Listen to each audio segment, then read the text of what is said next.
Саламатсыздар ме, балалар? Бүгін 6 сынып математика сабағында сіздер қайталау сабағы санды теңдіктер және олардың қасиеттері бойынша сабақ жүргіземіз. Сіздер бүгін тура санды теңдіктердің қасиеттерін білесіздер және қолданасыздар. Сабақ бастамастан бұрын сәл қайталап жіберейік. Бірінші сұрағым. Қандай теңдеулер бір айнымалысы бар сызықтық теңдеулер деп аталады?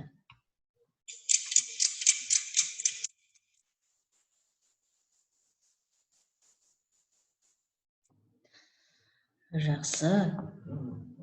Әрине, ax қосу b тең 0 түріндегі теңдеу бір айнымалысы бар сызықтық теңдеу деп аталады. Мұнда x айнымалы, a және b қандай да бір сандар. Жарайсыңдар. Келесі сұрағым. Қандай теңдеулер мәндес теңдеулер деп аталады?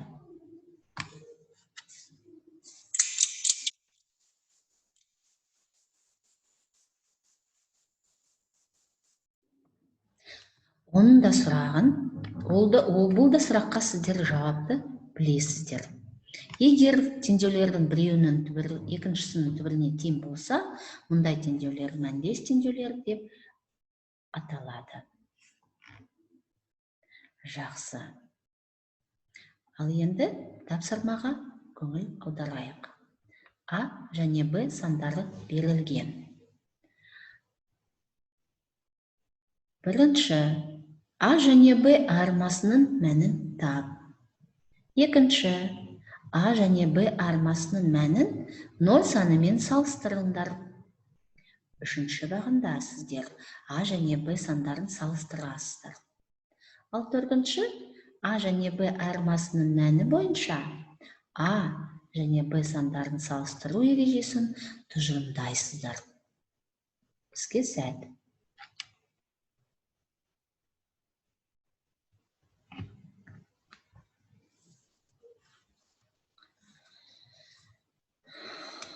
Мен сіздерге көмектесіп жіберейін.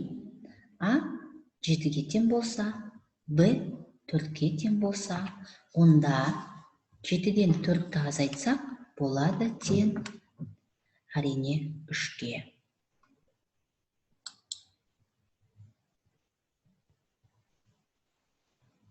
Және 3-ті 0 санымен салыстырайық. 3 әрине 0-дан артық болады. Енді 7 және 4 санды салыстырайық. Болады. А Б-дан артық. Әрине 7 Б-дан 7 4-тен артық. Тура осылай қалған бағандарды толтырып қойыңыздар.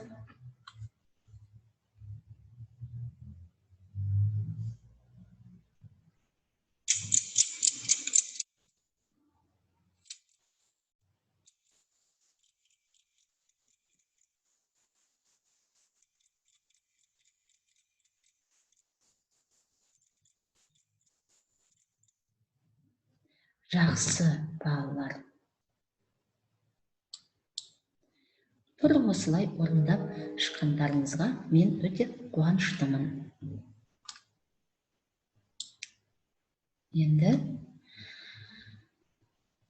егер А және Б айырмасының мәні 10 сан болса, онда А саны Б санынан үлкен. Егер А және Б сандарының айырмасының мәні 0-дан артық болса, онда А Б-дан артық болады. Егер А және Б айырмасының мәні теріс сан болса, онда А саны Б санынан кіші. Сәйкесінше, егер А және Б айырмасының мәні 0-дан кем болса, онда А Б-дан кем болады. Теңсіздік екі түрге бөлінеді. Қатаң теңсіздік, қатаң емес теңсіздік. Жақсы, балалар, өте жақсы, керемет. Енді оқулықпен жұмыс істейік. Оқулық бойынша номер 853 тапсырма. Бірінші бағанда бізде А мәндері берілген, Екінші бағанда бізде Б мәндері берілген. Үшінші бағанда сіздер А және Б мәндерінің айырмасының мәнін табуларыңыз керексіздер. Төртінші бағанда сіздер А және Б-ні салыстыруларыңыз керексіздер.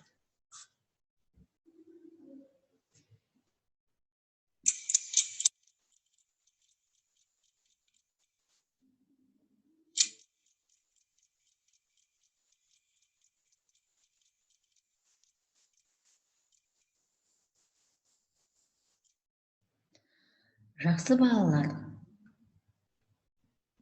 тапсырманы орындадыңыздар.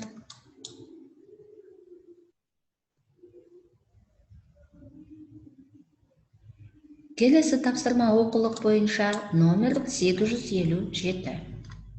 Мына теңсіздіктерді қос теңсіздік түрінде жазыңыздар.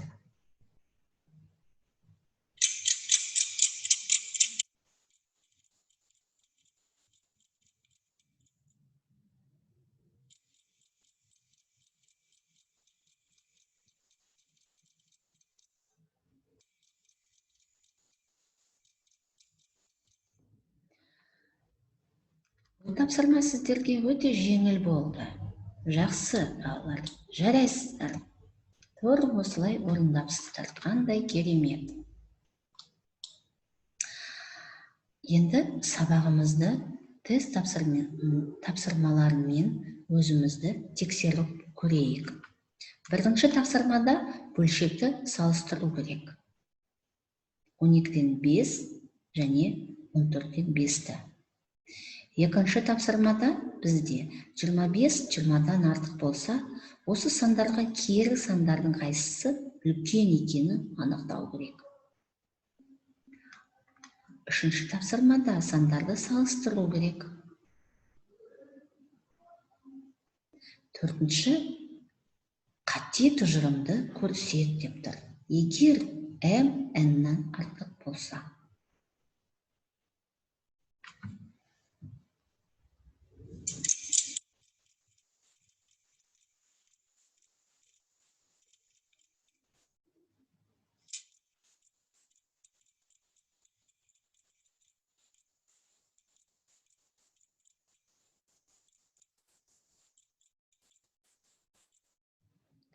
Бұл да тапсырма сіздерге өте жеңіл болды. Жарайсыздар, балалар. Қандай керемет, қалай жақсы орындадыңыздар. Жақсы. Сабақты қорытындылай келе, біз бүгінгі сабақта не білдім деген сұраққа жауап бергендеріңді сұраймын.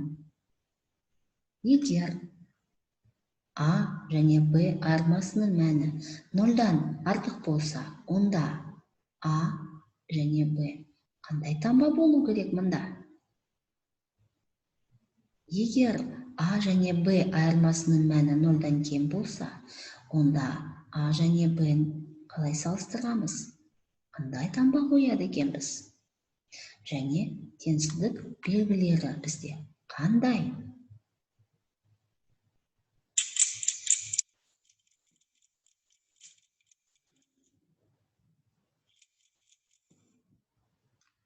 Әрине, егер А және Б айырмасының мәні 0-дан артық болса, онда біз артық таңба қоямыз.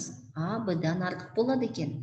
Егер А және Б айырмасының мәні 0-дан кем болса, онда А Б-дан кем болады екен. Және теңсіздік белгілері қатаң теңсіздік, қатаң емес теңсіздік. Үйге тапсырма. Үйден сіздер оқулық бойынша 855-ші және 856-ші тапсырманы орындайсыздар. Назарларыңызға рахмет. Сау саламат болыңыздар.